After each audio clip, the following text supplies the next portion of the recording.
தெனியாயவில் பரவிய காய்ச்சல், சுகாதாரத்துறையின் விளக்கம். இளைஞர்களின் பாதுகாப்பை உறுதிப்படுத்துங்கள், சாணக்கியன் வலியுறுத்தல். நிலக்கரை குறித்த விசாரணைகளை ஆரம்பித்த ஜனாதிபதி ஆணைக்குழு. கபில சந்திரசேனவின் மரணம் சந்தேகத்திற்குரியது, சாகர காரியவசம் குற்றச்சாட்டு. யாழ் மயிலேட்டில் 3வது வெள்ளியாக தொடரும் போராட்டம். முல்லைத்தீவில் நீண்டகால பிரச்சினைக்கு தீர்வு. கபில சந்திரசேன உள்ளிட்ட முக்கியஸ்தர்களின் அடுத்தடுத்த மரணங்கள் பின்னணியில் சதி உள்ளதா? சமூக வலைதளங்களில் வழக்கும் சந்தேகம். ஜோஷிதவின் வழக்கு தொடர்பில் நீதிமன்றத்தின் அறிவிப்பு. முன்னாள் ஜனாதிபதி கோட்டபய ராஜபக்சவுக்கு மீண்டும் அறிவிப்பு அனுப்ப உயர் நீதிமன்றம் உத்தரவு. பரபரப்பை ஏற்படுத்தியுள்ள கபில சந்திரசேனவின் மரணம், பிரேத பரிசோதனை தொடர்பில் அமைச்சர் வெளியிட்ட அறிவிப்பு. கட்டிடத்தின் மேல்பாகங்கள் ஒடிந்து விழுந்ததில் 3 மாணவிகள் காயம், கிழக்கு பல்கலைக்கழக இசை நடன கல்லூரியில் சம்பவம். குருநாகல் பிரதி மேயர் 30 லட்சம் லஞ்சப்பணத்துடன் கைது. ஸ்ரீலங்கன் ஏர்லைன்ஸ் நிறுவனத்தின் முன்னாள் நிறைவேற்று அதிகாரி கபில சந்திரசேனவின் மரணம் குறித்து இந்த நேரத்தில் உறுதியான அறிக்கை வெளியிட முடியாது என்று பொது பாதுகாப்பு அமைச்சர் ஆனந்த விஜயபால தெரிவித்துள்ளார்.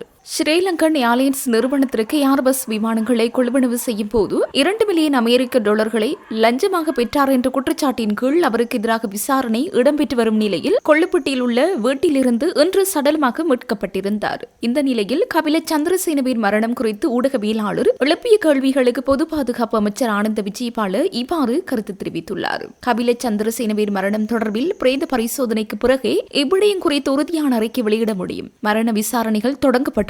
பிரேத பரிசோதனை தற்போது நடைபெற்று வருகின்றது. அதன் பிறகு தடயவியல் மருத்துவ அதிகாரிகள் விளக்கம் அளிப்பார்கள். இச்சம்பவம் தொடர்பாக போலீசார் அனைத்து விதமான விசாரணைகளையும் தொடங்கியுள்ளது. கேள்வி: பிடியாணை பிறப்பிக்கப்பட்ட உடனே நேற்று கைது செய்யப்பட்டிருந்தால் இது நடந்திருக்காதா? பதில்: இது தொடர்பாக போலீசார் நடவடிக்கை எடுத்துள்ளனர். ஏனெனில் போலீசாருக்கு இது பற்றி நேற்று மாலை தான் தெரிய வந்தது. இது தொடர்பாக போலீசார் நடவடிக்கை எடுத்துள்ளனர். இரவுக்குள் இது நடக்கும் என்று போலீசார் நினைக்கவில்லை. அடுத்த நாள் காலையில் அவரை கைது செய்ய அவர்கள் திட்டமிட்டிருக்க வேண்டும். போலீஸ் காவலில் இருந்து விடுவிக்கப்பட்ட ஒருவரை கைது செய்ய நீதிமன்ற உத்தரவு இருந்த நிலையில் இதுகுறித்து போலீஸ் மாதிபரிடம் கலந்தாலோசிக்க வேண்டும். ஆனால் இதுகுறித்து உறுதியான கருத்தை தெரிவிக்க இயலாது. பிரேத பரிசோதனைக்கு பிறகே இதுகுறித்து அறிக்கை வெளியிட முடியும் என்று அவர் தெரிவித்துள்ளார். இதேவேளை இலங்கையின் முன்னாள் கிரிக்கெட் வீரர் அரவிந்த டி சில்வாவின் வீட்டிலேயே சடலமாக கண்டெடுக்கப்பட்டுள்ளதாக தெரிவிக்கப்பட்டுள்ளது. கபில சந்திரசேனவின் மைத்துனரான அரவிந்த டி சில்வாவுக்கு சொந்தமான கொள்ளுப்பட்டி பெட்ரிஸ் பிளேஸில் உள்ள வீட்டில் சந்திரசேனவின் உடல் கண்டெடுக்கப்பட்டதாக காவல்துறையினர் தெரிவித்துள்ளனர். உயிரிழந்த சந்திரசேனவின் மனைவியான பிரியங்கா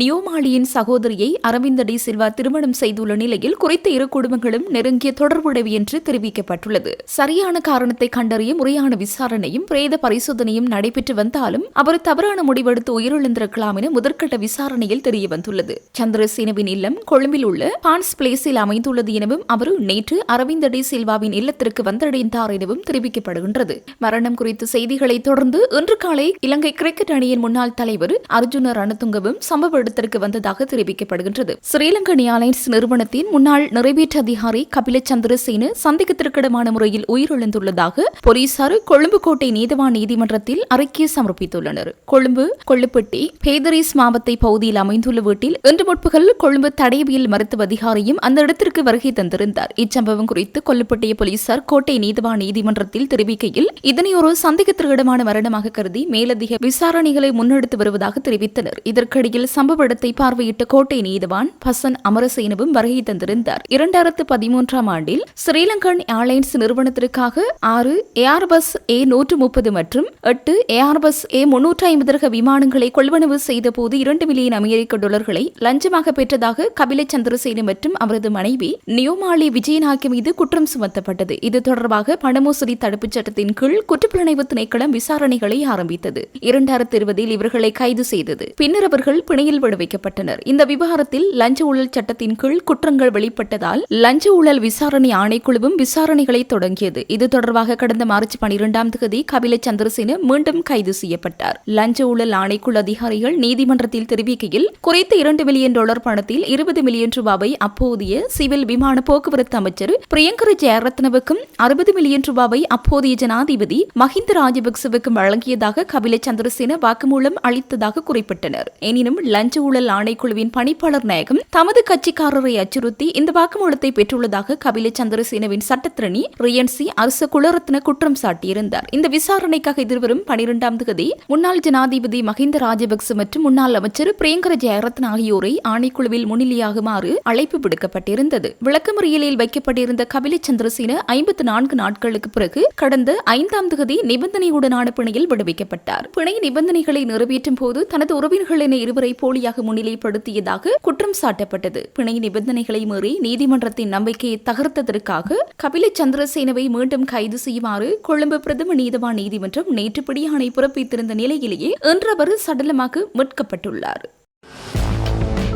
செம்மணி சித்துப்பாத்தி மனித புதைகுழியின் 3ஆம் கட்ட அகழ்வு பணிகளின் 11ஆம் நாள் இன்று யாழ்ப்பாணம் நீதவான் நீதிமன்ற நீதவான் எஸ் லெனின்குமார் முன்னிலையில் நடைபெற்றது. இதன்போது ஊடகங்களுக்கு கருத்து தெரிவித்த சட்டத்தரணி நிரஞ்சன் புதிதாக 3 மனித எலும்பு எச்சங்கள் அடையாளப்படுத்தப்பட்டு 2 மனித எலும்பு எச்சங்கள் அகழ்ந்தெடுக்கப்பட்டுள்ளன. 256 மனித எலும்பு எச்சங்கள் அகழ்ந்தெடுக்கப்பட்டுள்ளன. 260 மனித எலும்பு எச்சங்கள் அடையாளப்படுத்தப்பட்டுள்ளது. இந்த 3ஆம் கட்ட அகழ்வு பணிகளின் போது 17 மனித எலும்பு எச்சங்கள் முழுமையாக அகழ்ந்தெடுக்கப்பட்டுள்ளது என தெரிவித்தார்.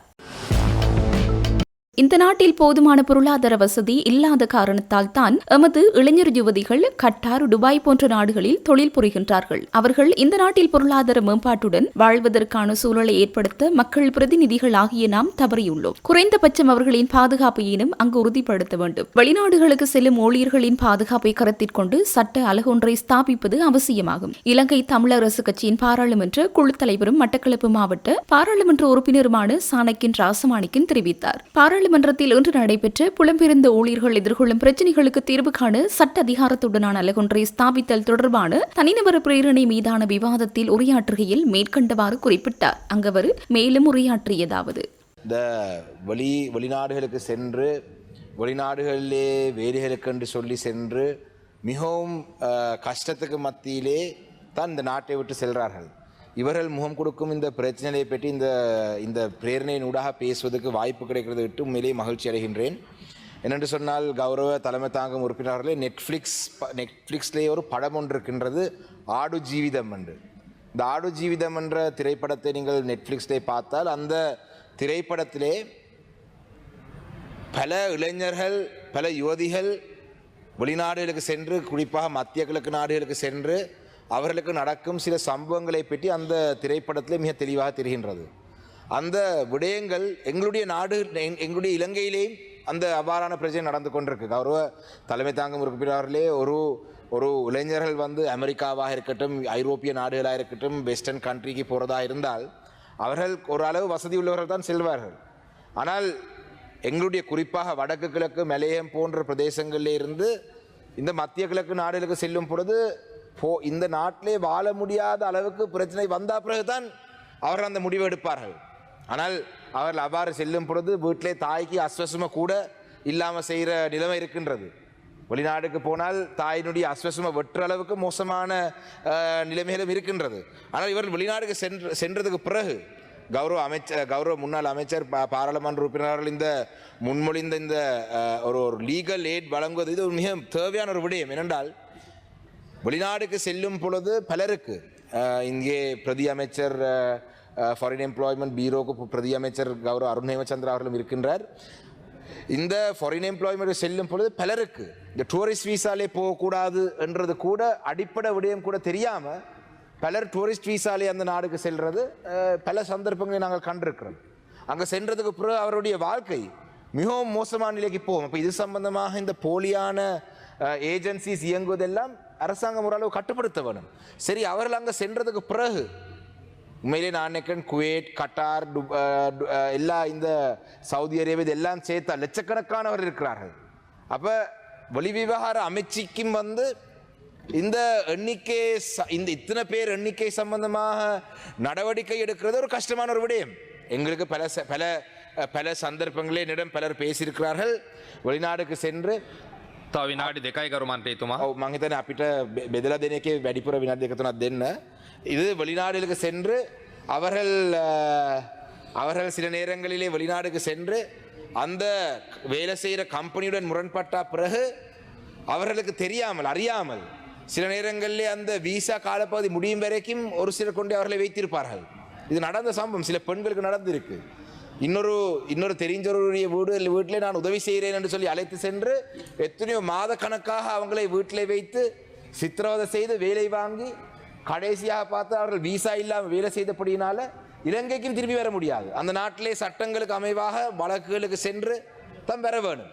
இன்னும் சிலர் இருக்கிறார்கள், மீண்டும் நாட்டுக்கு அனுப்புறதுக்கு தயாராக இருந்தாலும் இங்கே இருக்கிற வளவு வீடு எல்லாம் அடகு வைத்து தான் வெளிநாட்டுக்கு செல்வது.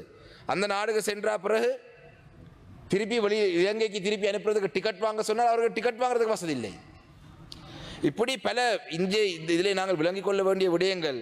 இந்த நாட்டுக்குள்ளே சரியான தங்களுடைய வாழ்வாதாரத்தை முன்னெடுக்க இல்லாட்டி தங்களுடைய வாழ்க்கையை சரியான வகையிலே முன்னெடுக்க முடியாத காரணத்தினால்தான் இன்று பல இளைஞர்கள் கட்டார், துபாய் போன்ற பல பிரதேசங்களில் இன்று வேலை செய்து கொண்டிருக்கிறார்கள். அவர்களை குறைந்தது அவர்களை நாங்கள் பாராளுமன்ற உறுப்பினராக, அரசியல்வாதிகளாக, இந்த நாட்டு பிரஜைகளாக நாங்கள் தவறி இருக்கிறோம் அவர்களுக்கு தேவையான ஒரு எதிர்காலத்தை இந்த நாட்டிலே உருவாக்குறதுக்கு. ஆனால் குறைந்தபட்சம் நாட்டிலே தேவையான எதிர்காலத்தை உருவாக்க முடியாதபடியினால் வெளிநாடுக்கு சென்றவர்களுக்கு குறைந்தபட்சம் அவர்களை அந்த நாட்டிலே பாதுகாக்கிறதாவது எங்களுடைய அனைவருடைய கடமையாக இருக்கிறது. இது ஆளுங்கட்சி எதிர்கட்சி இது அனைவருடைய கடமையாக நான் பார்க்கின்றேன். அந்த நாடுகளில் அவங்க சென்றதுக்கு பிறகு குறைந்தபட்சம் இந்த நாடு இன்று பங்களோத் நிலையிலிருந்து வெளியில் வந்ததிலே பெருசாக முதலீடுகள் வந்து இந்த நாடு பங்களோத்திலிருந்து வெளியிலே வரவில்லை. டூரிசம், சுற்றுலா பயணிகள், மற்றது வெளிநாட்டிலே இருந்து நாட்டுக்குள்ளே வரும் அந்த ஃபாரின் ரெமிட்டன்ஸை வைத்து தான் அந்த சம்பளத்தை அனுப்புறதுக்காகத்தான் இன்று ட்ரெஷரியிலே $6 பில்லியன் அமெரிக்கன் டாலர் இருக்குன்னு சொல்லி நீங்கள் சொல்கிற அளவுக்கு இருக்கின்றது. அப்போ அவர்களுக்கு முடிந்த அளவு நாங்கள் அந்த உதவிகளை புரிய வேணும். இறுதியாக அந்த நாடுகளுக்கு சென்றதுக்கு பிறகு அவங்களுக்கு நாங்கள் உதவி செய்ய தவறியதுக்கு பிறகு சில சந்தர்ப்பங்களிலே சிலர் தற்கொலை செய்திருக்கிறார், தங்களுடைய உயிரை பறித்திருக்கிறார்கள்.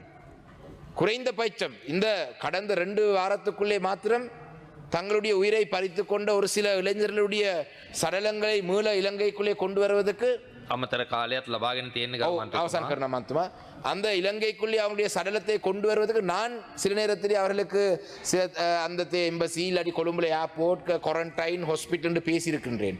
இதிலே மிக முக்கியமாக கௌரவ பிரதி அமைச்சர் உடைய கவனத்துக்கு கௌரவ பிரதி அமைச்சர் அவர்களே நான் நினைக்கின்றேன், கட்டாரில் இருந்து மாத்திரம் இலங்கைக்குள்ளே ஒருவருடைய சடலத்தை கொண்டு வருவதாக இருந்தால் ஒரு நான் இன்ஃபெக்ஷன் சர்டிஃபிகேட் என்று சொல்லி கேட்கிறார்கள் கொழும்பு ஏர்போர்ட்லே, அது அந்த காகோலை ஏற்றுவதற்கு.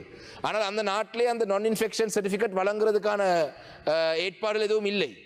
அப்போ அவர்களுக்கு ஒரு ஸ்பெஷல் கேஸாகத்தான் குவாரண்டைன் டிபார்ட்மெண்ட்டோட அனுமதி எடுத்து கொண்டு வர வேண்டும். கடந்த ஒரு வாரத்துக்கு முன்பாக கொழும்பு ஏர்போர்ட்டில் இருக்கிற ஒரு டாக்டர் ஒருவர் பகல் 12 மணிக்கு வந்த அந்த நான் இன்ஃபெக்ஷன் சர்டிஃபிகேட்டை கேட்டு வந்ததுக்கு மாலை 8 மணி வரைக்கும் பதிலளிக்கவில்லை. ஏனென்றால் அவர் சொல்ல நான் என்ன செய்வது, இதுக்கான ஒரு பொறிமுறை இல்லை என்று. பிறகு நாங்கள் பல நெருக்குவாரங்களுக்கு மத்தியிலே தான் நாங்கள் பலருடன் பேசி அந்த அனுமதி எடுத்து கொடுத்தோம். அந்த வகையிலே கௌரவ அமைச்சர் அவர்களே உங்களுடைய கவனத்துக்கு இந்த விடயத்தையும் தந்து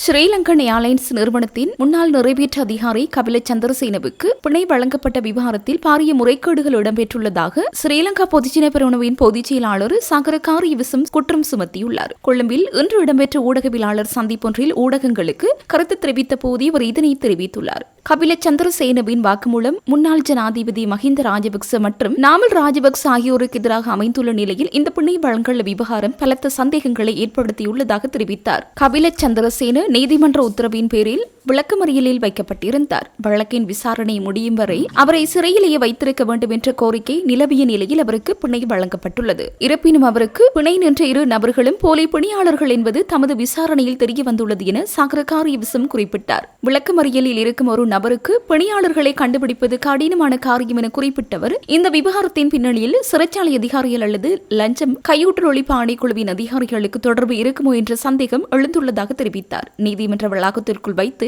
இந்த போலி பணியாளர்களை கபில சந்திரசேனவுக்கு அறிமுகப்படுத்தியது யார் என்பது குறித்து சிசிடிவி காட்சிகளை ஆய்வு செய்து உடனடி விசாரணை நடத்தப்பட வேண்டும் என்று அவர் நீதிமன்றத்திடம் கோரிக்கை விடுத்தார். இது ஒரு திட்டமிட்ட சதி முயற்சியாக இருக்கலாம். இதன் பின்னணியில் உள்ள நபர்கள் யார் என்பது வெளிச்சத்திற்கு வர வேண்டும் என்று அவர் மேலும் தெரிவித்தார். வலி வடக்கு பகுதிகளில் உயர் பாதுகாப்பு வலயமாக உள்ள தமது காணிகளை விடுவிக்க கோரி காணி உரிமையாளர்கள் ராணுவத்தினரின் கமாண்டோ பங்களா முன்பாக வெள்ளிக்கிழமை 3வது தடவையாக போராட்டத்தினை முன்னெடுத்தனர். வலி வடக்கில் 256, 248, 251 மற்றும் 255 ஆகிய கிராம சேவையாளர் பிரிவைச் சேர்ந்த மக்கள் கடந்த 1990ஆம் ஆண்டு ஜூன் மாத கால பகுதியில் அவர்களது சொந்த இடங்களிலிருந்து வெளியேற்றப்பட்ட பின்னர் அப்பகுதி உயர் பாதுகாப்பு வலயமாக காணப்படுகின்றது. யுத்தம் முடிவடைந்து 17 வருடங்கள் கடந்துள்ள நிலையிலும் அப்பகுதிகளிலிருந்து பாதுகாப்பு தரப்பினர் வெளியேறாத நிலையில் அவை உயர் பாதுகாப்பு வலயமாகவே காணப்படுகிறது. இந்த நிலையில் தமது காணிகளை விடுவிக்குமாறு பல வருடங்களாக காணி உரிமையாளர்கள் போராடி வரும் நிலையில் காணிகள் விடுவிக்கப்படாத நிலையில் காணிகளை விடுவிக்குமாறு பிரதி வெள்ளிக்கிழமைகளில் போராட்டங்களை முன்னெடுப்பதாக காணி உரிமையாளர்கள் முடிவெடுத்திருந்த நிலையில் இன்றைய தினம் 3வது வெள்ளிக்கிழமையும் போராட்டத்தை முன்னெடுத்தனர்.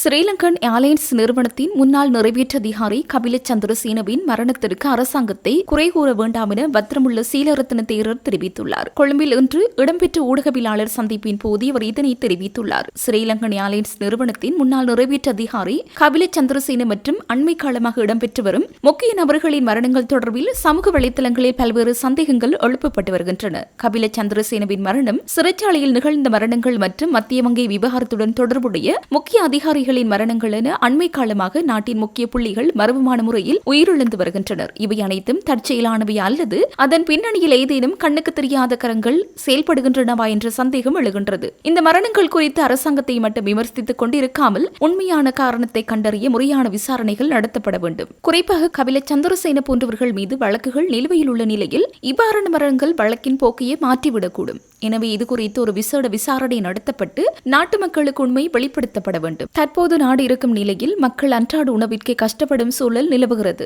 இவ்வாறான நிலையில் நாட்டுக்காக உழைத்த மற்றும் முக்கியமான தகவல்களை அறிந்த நபர்கள் இதுபோன்று உயிரிழப்பது நாட்டுக்கு நல்லதல்ல. நாடு ஏற்கனவே சீரழிந்துள்ள நிலையில் இவ்வாறான மரணங்கள் மக்கள் மத்தியில் மேலதிக அச்சத்தையும் அரசாங்கத்தின் மீதான அதிருப்தியையும் ஏற்படுத்தியுள்ளது என அவர் மேலும் தெரிவித்தார்.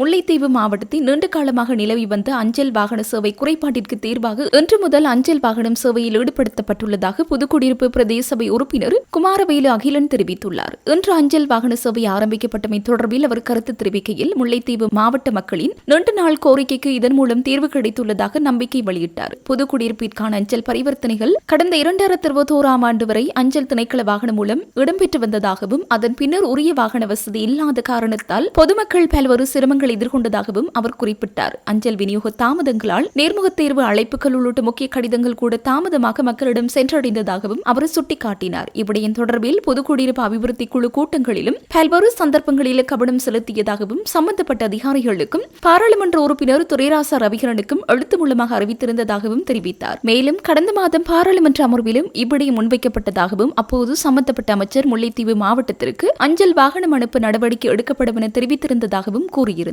இந்த நிலையில் நேற்று பாராளுமன்றத்தில் மீண்டும் இவ்விடயம் குறித்து குரல் கொடுத்த பாராளுமன்ற உறுப்பினர் துரைராசா ரவிகரன் முல்லைத்தீவு மாவட்டம் மீண்டும் புறக்கணிக்கப்படுகின்றதா, அஞ்சல் வாகனம் ஏன் அனுப்பப்படவில்லை என கேள்வி எழுப்பியதை தொடர்ந்து உடனடியாக அஞ்சல் வாகனம் அனுப்பப்பட்டுள்ளதாக பிரதி அமைச்சர் தெரிவித்தார். வவுனியாவிலிருந்து இன்று அதிகாலை புறப்பட்ட அஞ்சல் வாகனம் முல்லைத்தீவு, முள்ளியவளை, புதுக்குடியிருப்பு, உடையார்கட்டு ஊடாக விசுமடை வரை சேவையில் ஈடுபட உள்ளதாகவும் இதன் மூலம் விரைவு அஞ்சல் சேவைகளை துரிதமாக மக்களிடம் கொண்டு சேர்க்க முடியும் என்றும் அவர் குறிப்பிட்டார். இதன் மூலம் இனிமேல் அஞ்சல் விநியோகத்தில் காலதாமதம் ஏற்படாதென நம்பிக்கை வெளியிட்டவர் இச்சேவையை நடைமுறைப்படுத்த நடவடிக்கை எடுத்த பாராளுமன்ற உறுப்பினர் துரைராசா ரவிகரன் அஞ்சல் மற்றும் வெகுஜன ஊடக பிரதி அமைச்சர் மற்றும் அஞ்சல் திணைக்கள அதிகாரிகளுக்கு நன்றியையும் தெரிவித்தார்.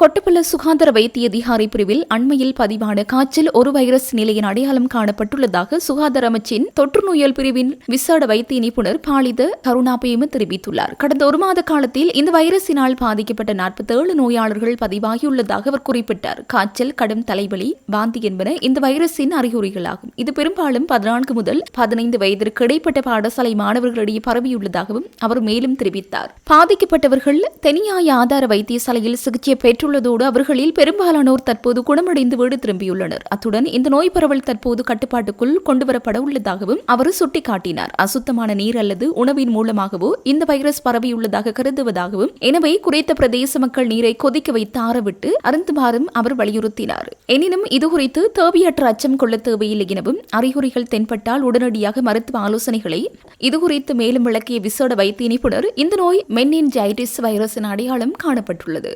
காய்ச்சல், கடுமையான தலைவலி மற்றும் வாந்தி என்பன இதன் அறிகுறிகளாகும். நேற்று வரை சுமார் 47 நோயாளர்கள் பதிவாகியிருந்தனர். இவர்கள் அனைவரும் தெனியாய ஆதார வைத்தியசாலையில் சிகிச்சை பெற்றனர். இவர்களில் பெரும்பாலானோர் 14-15 வயதுடைய சிறுவர்கள் ஆவர். அவர்கள் சிகிச்சையின் பின்னர் குணமடைந்து வீடு திரும்பியுள்ளனர். கடந்த 3-4 நாட்களில் இந்நோய் பரவல் ஓரளவுக்கு குறைவடைந்துள்ளதையும் எம்மால் அவதானிக்க முடிகின்றது. முறையான சிகிச்சைகளுடன் 6 முதல் 7 நாட்களில் இந்நோய் குணமடைந்துவிடும். பெரும்பாலும் அசுத்தமான நீர் அல்லது உணவு மூலமாகவோ இந்த வைரஸ் பரவியுள்ளது. எனவே அப்பகுதி மக்கள் நீரை கொதிக்க வைத்து ஆறவிட்டு பருகுமாறும் சுத்தமான உணவை உட்கொள்ளுமாறும் கேட்டுக்கொள்கின்றோம். அறிகுறிகள் இருந்தால் மருத்துவ ஆலோசனையை பெறுங்கள். குறிப்பாக இந்த நோயாளர்கள் தெனியாய பகுதியிலிருந்து மாத்திரமே பதிவாகியுள்ளனர். எனவே ஏனைய பகுதிகளில் வசிப்பவர்கள் இதுகுறித்து அச்சமடைய தேவையில்லை. நோய் பரவும் அபாயம் தற்போது குறைவடைந்துள்ளது என்றார்.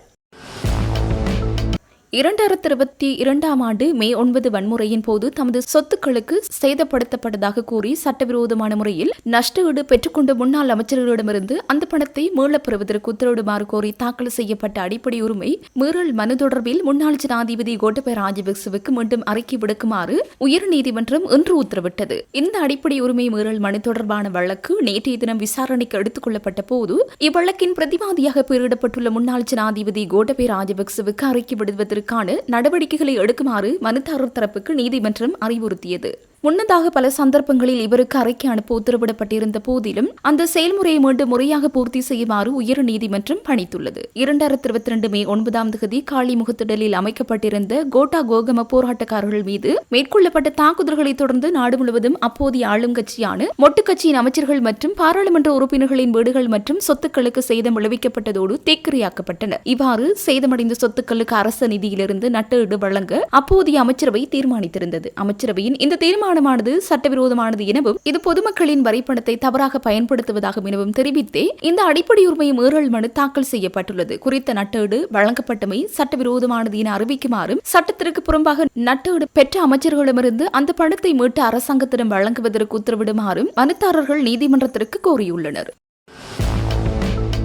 பணமோசடி தடுப்புச் சட்டத்தின் கீழ் முன்னாள் ஜனாதிபதி மஹிந்த ராஜபக்சவின் புதல்வர் ஜோஷித ராஜபக்சவுக்கு எதிராக தாக்கல் செய்யப்பட்டுள்ள வழக்கின் ஆரம்பகட்ட ஆட்சேபனைகள் மீதான உத்தரவு எதிர்வரும் 14 அறிவிக்கப்படும் என கொழும்பு மேல் நீதிமன்றம் இன்று அறிவித்தது. கொழும்பு மேல் நீதிமன்ற நீதிபதி உதேஷ் ரணதுங்க முன்னிலையில் இந்த வழக்கு விசாரணைக்கு எடுத்துக் கொள்ளப்பட்ட போதே இந்த தகவல் தெரிவிக்கப்பட்டது. இதன்போது ஜோஷித ராஜபக்ச சார்பில் ஆஜரான ஜனாதிபதி சட்டத்திரணி சம்பத் மெண்டிஸ் நீதிமன்றத்தில் தெரிவிக்கையில் இந்த வழக்கின் முதலாவது சதித்திட்டம் எனும் குற்றச்சாட்டில் பிரதிவாதியாக குறிப்பிடப்பட்டிருக்கும் டெய்சி பொரஸ் தற்போது விடுவிக்கப்பட்டுள்ளதால் தனது கட்சிக்காரருக்கு எதிராக இந்த குற்றச்சாட்டை தொடர்ந்து முன்னெடுத்துச் செல்ல முடியாது என தெரிவித்தார். ஆரம்பகட்ட ஆட்சேபனைகள் தொடர்பான ஆவணங்களையும் அவர் நீதிமன்றத்தில் சமர்ப்பித்தார். இதற்கு பதிலளித்த முறைப்பாட்டாளர் தரப்பு சார்பில் ஆஜரான பிரதி சொலிசிட்டர் ஜெனரல் ஞனக பண்டார இந்த வழக்கின் 2வது பிரதிவாதியான டெய்சி பொரஸ்ட் அவரது மோசமான உடல்நிலை காரணமாக வழக்கிலிருந்து விடுவிக்கப்பட்டார் என தெரிவித்தார். அந்த நிலைமை பிரதிவார தரப்பு குறிப்பிடப்படும் சட்ட ரீதியான வாதத்துடன் தொடர்புடையது அல்ல என்றும் அவர் குறிப்பிட்டார்.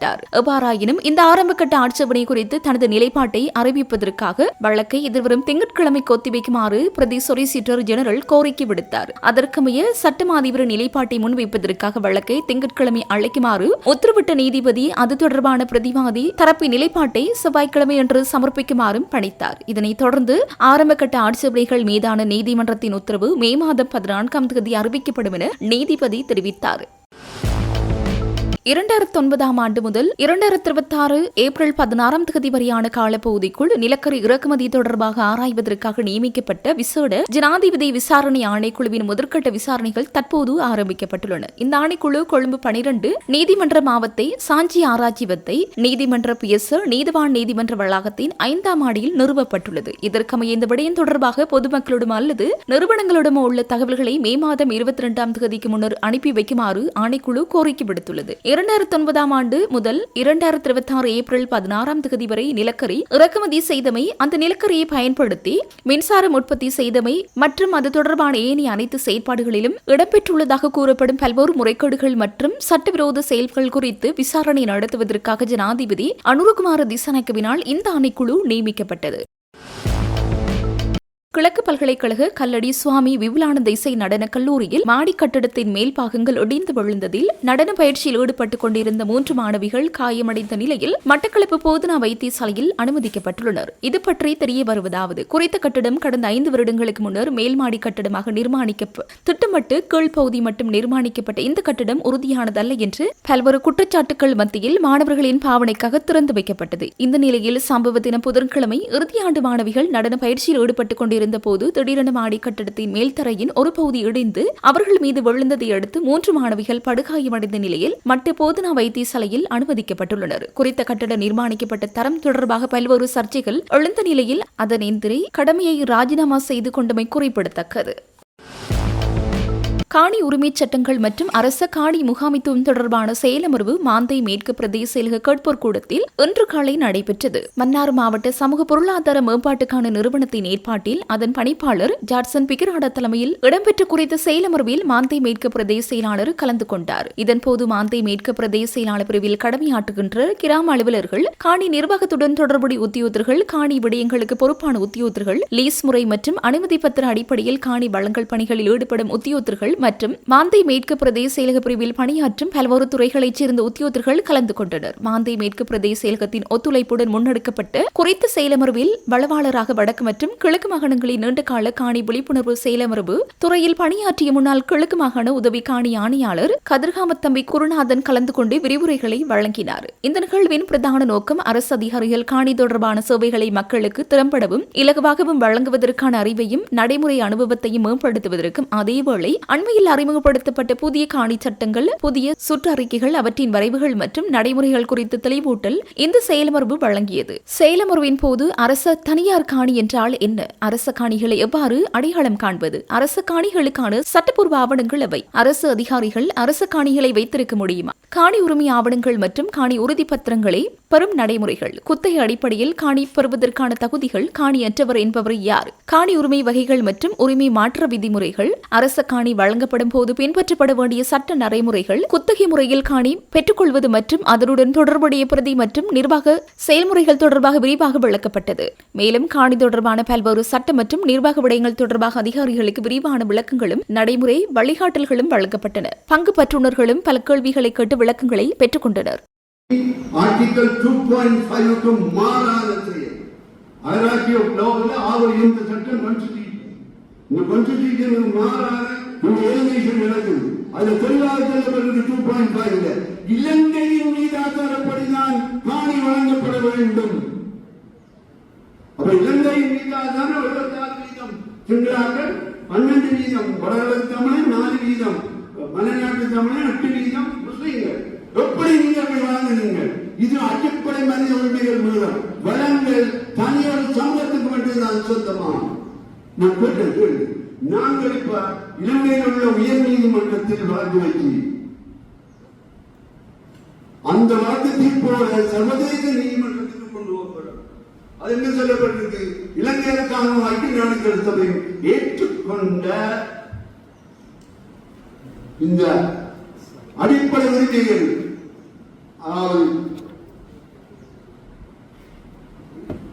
ஏற்றுக்கொண்ட அந்த மனித இது மொழிபெயர்க்கப்பட்டு இதெல்லாம் எல்லா வெப்சைட்லையும் வந்தது. மொழிபெயர்க்கப்பட்டு பாராளுமன்றத்தில் பெரிய பிரச்சனை ஆகி உடனடியாக ஜனாதிபதி நிப்பாட்டி விட்டார். இந்த கௌரவ கட்டத்தை நிப்பாட்டி தேவையில்லாத விஷயம். மாவலியே பிழையா நடக்குது, பொய்யா நடக்குது. உடனே நிப்பாடுபட்டு நானும் விட இல்லை. நாங்கள் சுதந்திர ஐயா மூலம் வழக்கு வைக்கிறோம். 7,000 பேரை குடியேற்றிருக்கான். நான் 2017 போக்குல 2,000 பேர் தான் குடியேறினோம். இப்போ 7,000 2,000 பேர் குடியிருந்த போது 4 உள்ளூராட்சி மெம்பர்ஸ் தெரிவு செய்யப்பட்டிருக்காங்க. இப்போ 8 பேர் தெரிவு செய்யப்பட்டிருக்காங்க. இன்னொரு கணக்கில் வவுனியாவில் தமிழ் எம்பியும் வரையில, முஸ்லிம் எம்பியும் வரையில. ஏன் அவர்கள் வெளியிடுவார்கள்? நீங்க ஒதுக்கப்படுவீங்க. வவுனியா மாவட்டம் கம்ப்ளீட்டாக சிங்கள குடியேற்றங்களுக்குள்ள ஆளாகப்படும். ஆகவே எங்களுடைய பிரதேசத்தை நாங்கள் பாதுகாக்க வேண்டியது சட்டத்தால். நாங்க ஆயுதமேந்தல் இலங்கை சட்டத்தை வச்சுதான் நாங்க ஃபைட் பண்றோம்.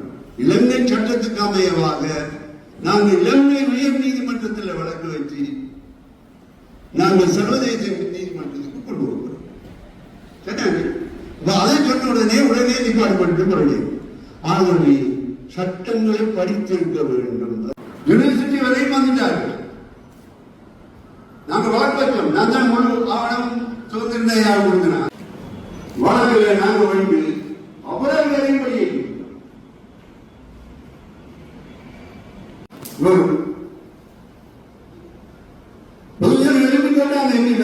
நீங்க என்ன செய்யறீங்க?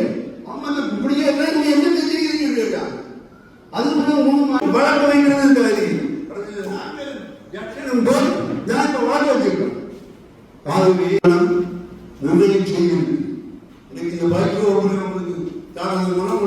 சிறந்த அறிவு உங்களுக்கு கிடைக்கும். வந்து ஒருவரும் ஒன்றும் கொடுக்க முடியல. இந்த வேலை இந்த இது போன்ற எல்லாம் ட்ரைனிங் கிளாஸ் நடந்தோட கிளாஸ் ஒன் கீப்பர் வெட்டி உங்களோட சொந்த நாடுகளையும் வெட்டிக்கிறார். அது என்னென்ன என்றது அந்த சர்க்குலர்ல இந்த போட்டதான் நான் போட்டுருக்கேன். அப்ப அவர் வேறு வேறு தொழில்கள் எல்லாம் செய்கிறார்கள். அப்ப அவங்களை வச்சு டெலிவரி பண்ணி கொண்டு இருக்க. அதோட முக்கியமானது இதுல 8(2) சொல்லப்பட்டிருக்கு. தமிழ் போல இந்த வழக்கு பழைய காலத்தில் அவங்களோட எந்த டாக்குமெண்ட்டும் இல்லை. அப்படியான உங்களை வழக்கத்தை வைக்க சொல்லி நீங்க வைக்கலாம். அவங்க அதை நீங்க வைக்கலாம்.